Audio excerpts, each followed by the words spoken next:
नमस्कार, मैं हूं मेघा और आप देख रहे हैं श्री न्यूज। दिल्ली विधानसभा चुनाव के मद्देनजर कांग्रेस पार्टी ने अपनी दूसरी सूची जारी की है, जिसमें मादीपुर विधानसभा क्षेत्र से जयप्रकाश पवार को अपना उम्मीदवार घोषित किया गया है।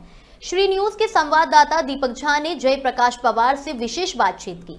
इस दौरान पवार ने आम आदमी पार्टी के स्थानीय विधायक और मादीपुर से उनके चुनावी प्रतिद्वंदी राखी बिड़ला पर जमकर हमला बोला। आपको बता दें कि जयप्रकाश पवार ने कहा कि राखी बिड़ला के नेतृत्व में क्षेत्र में कोई विकास नहीं हुआ है और उन्होंने स्थानीय मुद्दों पर कोई काम नहीं किया।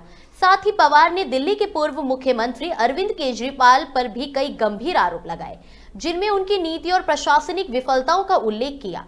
पवार ने केजरीवाल सरकार की आलोचना करते हुए कहा कि आपने जनता से किए गए वादों को पूरा नहीं किया और केवल अपने राजनीतिक फायदे के लिए काम किया। कांग्रेस उम्मीदवार ने यह भी कहा कि वह मादीपुर के लोगों के लिए एक नया दृष्टिकोण लेकर आएंगे और जनता के मुद्दों को प्राथमिकता देंगे।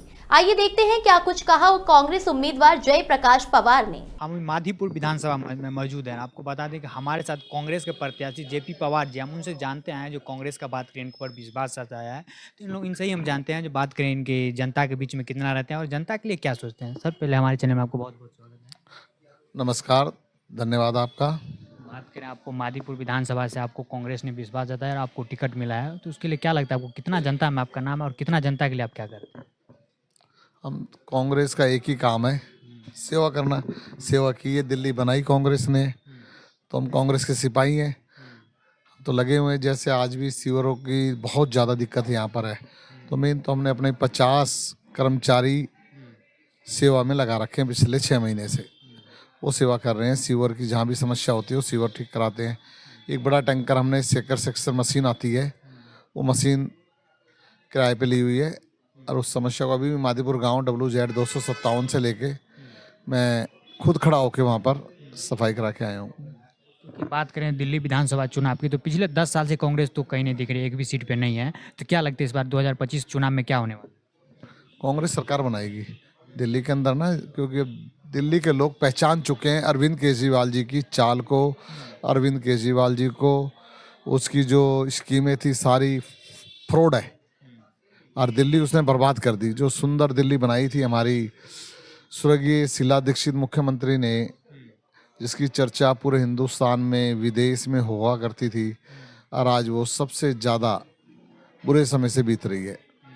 ये तो कहीं ना कहीं बात करें आम आदमी पार्टी की, तो उनको तो ये भी आरोप लगाए हैं जो कांग्रेस और बीजेपी दोनों एक साथ चुनाव लड़ने की घोषणा कर रही है दिल्ली विधानसभा। नहीं, बीजेपी से हमारा क्या तालमेल है? कोई तालमेल नहीं। हम तो खुद हमारे कैंडिडेट 48 कैंडिडेट डिक्लेयर कर दिए हैं, 22 रहते हैं, वो भी डिक्लेयर हो जाएंगे। हमारे मनमोहन सिंह जी का स्वर्गवास हो गया है, तो अब 7 दिन का शोक रखा हुआ है। पूरी कांग्रेस पार्टी ने आज उनके संस्कार किया गया है, तो 7 दिन होने के बाद तमाम 22 मेंबर भी डिक्लेयर हो जाएंगे और कांग्रेस पूरी मजबूती से भाई देवेंद्र यादव दिल्ली प्रदेश अध्यक्ष के नेतृत्व में, जिन्होंने पदयात्रा की पूरी दिल्ली के अंदर, मादीपुर विधानसभा में भी आए थे, हम तो बड़ी मजबूती से सरकार बनाने की तैयारी कर रहे हैं। क्योंकि पहले बात करें आप आम आदमी पार्टी का, तो पहले 1000 का देते थे, अब 21 रुपया देने का बात करें, और सूत्रों से मालूम चला है जो कांग्रेस का बात करें तो उन्होंने भी 31 रुपया घोषणा का बात की है और 400 यूनिट बिजली का भी बात करें। इन्होंने फर्जी काम किया है। आप देखिए पिछले 5-6 दिन से, मुझे ये बताइए, वोटिंग जो होता है पहचान पत्र, उससे कौन सी पेंशन मिलती है? पेंशन मिलने के लिए तो बैंक अकाउंट होना चाहिए, आपका आधार कार्ड लिंक होना चाहिए उससे, तो वो पैसा आता है। कोई बरसात कोई करनी है, इन्होंने 2100 रुपये की, जो घर घर जाके दे के आएगा, बांट के आएगा। सिर्फ फ़ोन नंबर ले रहे हैं। पहचान पत्र तो खाली वोट डालने के काम आता है, उसके अलावा कोई काम नहीं आता है। आधार कार्ड लेना जरूरी है, पेंशन बैंक अकाउंट नंबर लेना जरूरी है, तो उसकी वजह से स्कीम फेल होगी। अब लोगों में तो विरोध कर रहे हैं। आज ही बसई दारापुर मेरी विधानसभा मादीपुर में लगता है, मेरा जो यूथ कांग्रेस का वहाँ से अध्यक्ष है नितिन चौटाला जी, उन्होंने 100 नंबर पे फ़ोन किया। मेरी फेसबुक पे देखिए, 100 नंबर पे फ़ोन करने के बाद उसने पुलिस आई और पुलिस ने वो सारा तंबू वम्बू तुरवाया। उनसे सिर्फ एक ही सवाल किया कि आप ऑर्डर दिखाइए, अगर आपने विधानसभा दिल्ली में पास किया तो उसका ऑर्डर दिखाइए। ऑर्डर थे नहीं उनके पास, तो फिर कह रहा है कि आप इस तरीके के गलत का, पुलिस ने भी हटवा दिया कि इसको पैक कीजिए, नहीं मैं थाने में ले जाके बंद कर दूंगा। वो अच्छे लोग थे, चले गए बेचारे, वो तो प्राइवेट कर्मचारी रख रखे हैं टोटल, क्योंकि इनका वर्कर नहीं है, पूरी कंपनी के हिसाब से चला रहे हैं अरविंद केजरीवाल जी। बात करें आतिशी का बयान आया था, जो अब बात करें जो दिल्ली विधानसभा का बात, तो ई टाइम्स है उससे जो है सो कांग्रेस को बाहर निकाला जाए, उनका ये भी बयान आया था। नहीं, हमारा इंडिया अलायंस तो समझौता नेशनल है। लोकसभा में नरेंद्र मोदी के खिलाफ बनकर जो हमारे टोटल संगठनों ने बना रखा है, सब पार्टियों ने मिलकर, वो उस पे है। उससे दिल्ली प्रदेश से उससे कुछ लेना देना नहीं है। वो नेशनल चुनाव आएगा पार्लियामेंट का, जब देखेंगे उसके लिए, पर अभी तो कोई ऐसा नहीं है। अब हमारे दिल्ली के खुद इंडिपेंडेंट कांग्रेस चुनाव लड़ रही है। तो क्या लगता है इस बार जो कांग्रेस कितना सीट जीत के आ रही है? कांग्रेस सरकार बनाएगी। कांग्रेस सरकार बनाएगी? यस, बिल्कुल बनाएगी, क्योंकि अरविंद केजरीवाल बिल्कुल फेल हो चुका है। झूठ बोल रहा है अब भी, कह रहा मैं मुख्यमंत्री बनूंगा। अरे मुख्यमंत्री तो थे, आपने इस्तीफा दिया। क्यों दिया इस्तीफा? क्योंकि पाबंदी के तहत उसको कोर्ट ने जमानत दी है। क्या पाबंदी थी? ना तो आप किसी फाइल पे साइन कर सकते, ना कोई मीटिंग अटेंड कर सकते, ना विधानसभा जा सकते। तो उन्हें इस्तीफा देकर आतिशी को बना दिया। आतिशी डम्मी है और अब अपने चेहरे पे वोट मांग रहा है। कोरोना टाइम में जब दुनिया में तबाही मची हुई थी, अगले शराब माफियों के साथ, शराब के व्यापारियों के साथ बैठ के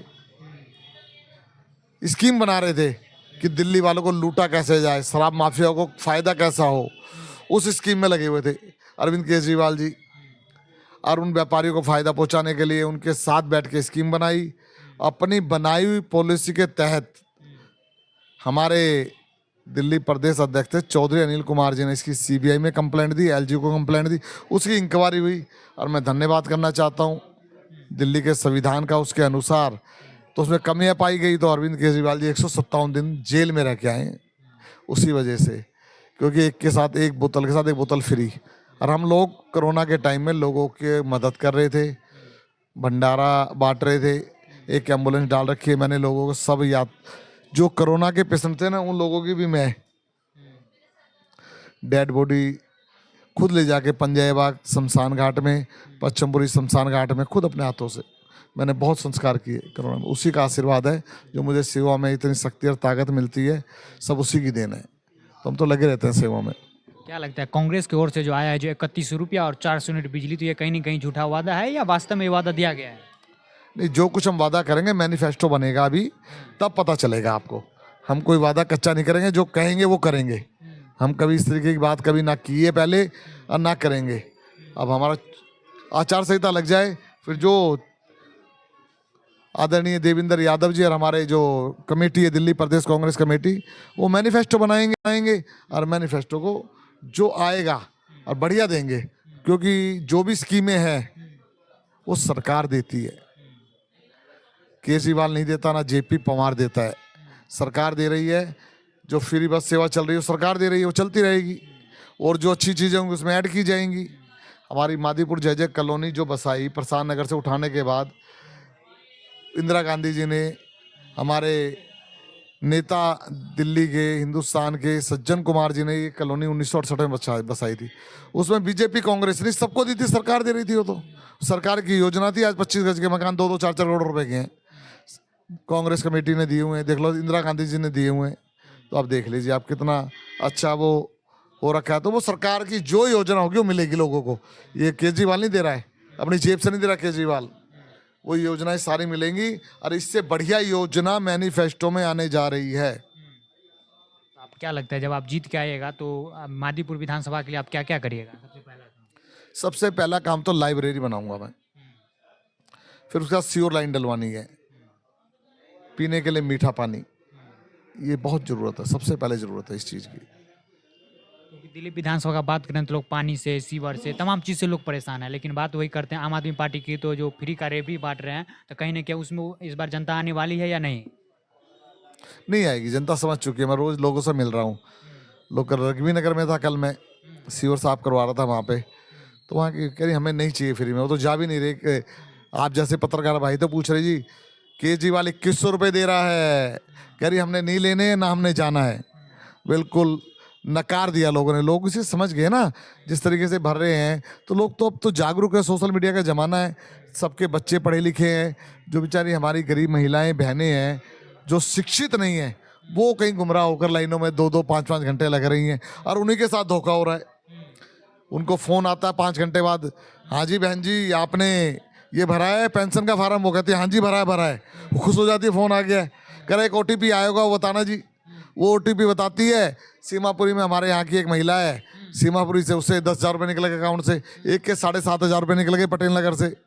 ये हाल हो रहा है, चीटिंग और चालू हो गई। तभी दिल्ली पुलिस का मैं धन्यवाद करना चाहता हूँ कमिश्नर साहब का कि उन्होंने इसको बड़े गहराई से लेकर जो ये इनके तंबू लग रहे हैं इनको हटाए जा रहे हैं, बहुत बढ़िया काम कर रहे हैं। दिल्ली पुलिस का बहुत बहुत धन्यवाद है। इन फ्रॉडियों की चाल को समझ गए हैं, जो लोगों के साथ चीटिंग हो रही है वो चीटिंग होनी बंद होगी। बीजेपी का बात करें तो आप देखें बीजेपी तो 1100 रुपया नोट बांट रहे थे। पैसा ही बहुत है, बीजेपी ने तो लूट लिया हिंदुस्तान को।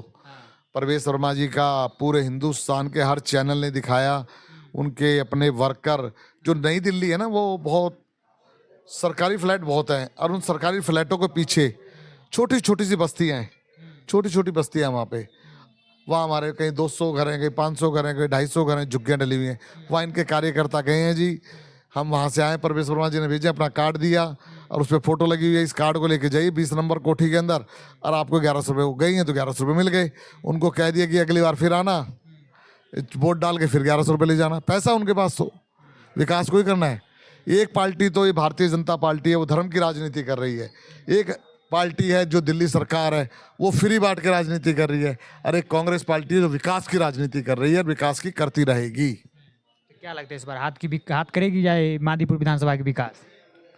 हमेशा से किया है और बिल्कुल करेंगे विकास, क्यों नहीं करेंगे। ये जो सीवर लाइन है सज्जन कुमार जी माला राम जी की देन है, जो 25 गज जय कॉलोनी में सीवर लाइन डली थी और पानी जो घरों में गया है वो सब कांग्रेस की देन है और आगे भी कांग्रेस ही सब कुछ करेगी। ये सामने एक ये स्टेडियम है, ये कांग्रेस हमारे स्वर्गीय सुरेश यादव जी निगम पार्षद थे, उन्होंने बनवाया था, बनवाए उन्होंने, पर रिबन काटने का मौका भारतीय जनता पार्टी के MP परवेश वर्मा जी को मिल गया कि सरकार हमारी चली गई थी कांग्रेस की, उसने अपने पता श्री के नाम से साप सिंह वर्मा स्टेडियम बना दिया इसको। और 100 रुपये 10 साल MP रहने के बाद परवेश वर्मा जी को मैं चैलेंज करता हूं और भारतीय जनता पार्टी के कार्यकर्ताओं को भी कहता हूं, पूरी विधानसभा में अगर 100 का नोट भी लगाया उन्होंने, सरकारी या प्राइवेट, तो बता दें, मेरे सामने बहस कराओ, डिबेट कराइए आप क्या किया उन्होंने। और आम आदमी वालों को भी मैं कहता हूं कि अगर उन लोगों ने दिल्ली में मादीपुर विधानसभा में, कह रहा हूं मैं, कोई स्कूल बनवाया हो, कोई बारात घर बनवाया हो, कोई पार्क बनवाया हो, तो मुझसे बात करें ना बैठ के, तब पता चलेगा। दूध का दूध, पानी का पानी पता चल जाएगा। ये थे हमारे साथ जेपी पवार जी, जो कहीं ना कहीं इनका ये कहना है जिस बार दिल्ली विधानसभा का बात करें तो कांग्रेस सरकार बनाने जा रही है, क्योंकि बात करें आम आदमी पार्टी की तो 10 साल से सरकार है, लेकिन फ्री की जो रेबड़ी बांटे उसके झांसा में इस बार जनता नहीं आने वाली है। वीडियो जर्नलिस्ट शक्ति के साथ दीपक झा, श्री न्यूज़, दिल्ली।